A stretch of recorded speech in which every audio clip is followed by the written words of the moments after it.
नमस्कार साथियों, हमारे चैनल पर आपका बहुत बहुत स्वागत है। कैसे हैं आप सब? उम्मीद है आप सब अच्छे से होंगे। साथियों, पिछली वीडियो में आपने हमारी कहानी पतझड़ का फूल का 5वां भाग देखा और जाना कि कैसे किशोर और उसका परिवार सीमा की झूठी बातें और घड़ियाली आंसुओं के कारण अनामिका से बात करना बंद कर देता है। आइए आगे जानते हैं अब अनामिका का क्या हाल है। सीमा ने बहुत चालाकियों से पूरे परिवार को अनामिका के खिलाफ कर दिया था। अब तो ये रोज़ का हो गया था।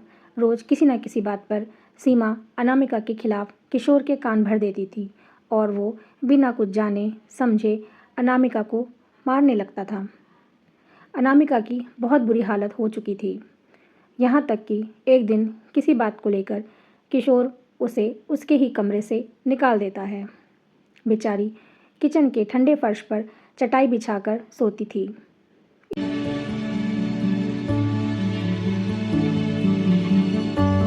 वो सारा दिन सबकी नौकरानी की तरह सेवा करती और सीमा महारानी बनकर राज।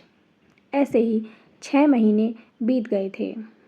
अब तो मोहल्ले के लोगों को भी सब पता चल गया था कि अनामिका के साथ क्या क्या अत्याचार हो रहे हैं। पड़ोसियों से अनामिका के मैके में ये सारी बातें पता चल जाती हैं।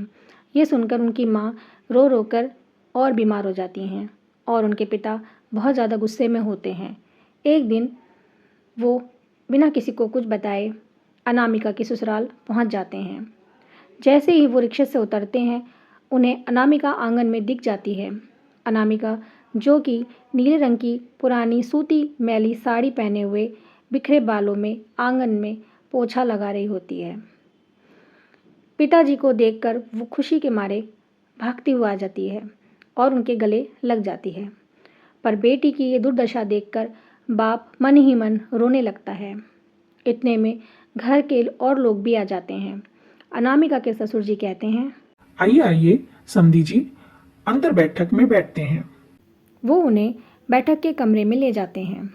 उसकी नंद गीतू पानी लेकर आती है, पर वो कहते हैं, पानी तो मैं बाद में पीऊंगा, पहले ये बताओ कि मेरी अनामिका कहाँ है। उसकी सासू माँ हंसते हुए बोलती है, अरे समधी जी, यही तो है आपकी अनामिका। इस पर पिताजी कहते हैं, क्या ये? नहीं नहीं, ये मेरी अनामिका कैसे हो सकती है? मेरी बेटी तो बहुत सुंदर थी और बहुत ही कोमल थी। मैंने तो अपनी फूल सी कोमल बच्ची आपको सौंपी थी, पर ये तो पतझड़ का फूल है। ये क्या हाल बना दिया आपने मेरी फूल सी कोमल बच्ची? ये सब क्या है समधी जी? अनामिका की सासू माँ बातें छुपाती हुई कहती है कि अरे नहीं नहीं समधी जी, आप गलत समझ रहे हैं। घर में काम करने वालों की कमी कोई है, पर अनामिका को घर के काम करना अच्छा लगता है, इसलिए हमारे लाख मना करने पर भी वो मानती ही नहीं। रेशमी साड़ियाँ इसे चुभती हैं, इसलिए बोलती है कि मुझे सूती साड़ी में ही आराम मिलता है। आप जाके देख सकते हो, रेशमी और महंगी साड़ियों से इसका बक्सा भरा हुआ है।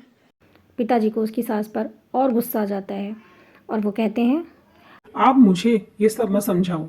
सच क्या है ये पूरा मोहल्ला जानता है और आज मैंने खुद अपनी आंखों से देख लिया है, इसलिए कुछ भी छुपाने से अब कोई फायदा नहीं। और किशोर बाबू कहाँ हैं? मुझे केवल उनसे बात करनी है। आखिर ऐसी क्या कमी थी मेरी बेटी में जो आप लोगों ने उसका नौकरानी से भी ज्यादा बुरा हाल कर दिया? पूरा परिवार अब चुप था। इतने में किशोर और नरेश अपने अपने काम से वापस आ जाते हैं। अनामिका के पिता को दोनों प्रणाम करते हैं, पर पिताजी गुस्से में उसका कोई जवाब नहीं देते। बस इतना बोलते हैं, तुमने मेरी बेटी पर हाथ कैसे उठाया? तुम्हारी हिम्मत कैसे हुई? किशोर उनका भी लिहाज नहीं करता और उन्हें भी खरी खोटी सुनाने लगता है और कहता है, ये है इस लायक क्योंकि ये मेरे घर वालों का अपमान करती है।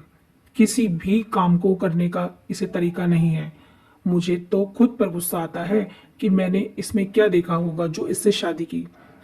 आपने अपनी बेटी को कोई संस्कार नहीं दिए, सारी कमी आपकी है। और आपको बुलाया किसने है यहाँ से चले जाइए आप। आपने शादी कर दी, अब मैं जानूं कि मुझे अपनी पत्नी को कैसे रखना है। आप मुझे ना समझाएं तो अच्छा ही होगा। और कृपा करके यहाँ से चले जाएं। अपने पिताजी का यह अपमान अनामिका से सहन नहीं हो पाता और वो गुस्से में कहती है, चुप हो जाओ किशोर। तुम्हारी हिम्मत कैसे हुई मेरे पिताजी से ऐसे बात करने की? आखिर आज अनामिका के सब्र का बांध टूट ही गया। पिता का अपमान एक बेटी कैसे सहन कर सकती है? आगे क्या हुआ होगा ये जानने के लिए कहानी का अगला भाग जरूर देखें। आगे की कहानी के लिए अभी हमारे चैनल को सब्सक्राइब कर लें और बेल आइकन प्रेस कर दें ताकि नए वीडियो का नोटिफिकेशन आप तक तुरंत मिल सके। आपको हमारी कहानी कैसी लग रही है कृपया करके कमेंट में ज़रूर बताएं। वीडियो को लाइक, शेयर और चैनल को सब्सक्राइब करना ना भूलें। हमारे साथ जुड़ने के लिए आप सभी का बहुत बहुत धन्यवाद। तो मिलते हैं अगली वीडियो के साथ, तब तक के लिए नमस्कार।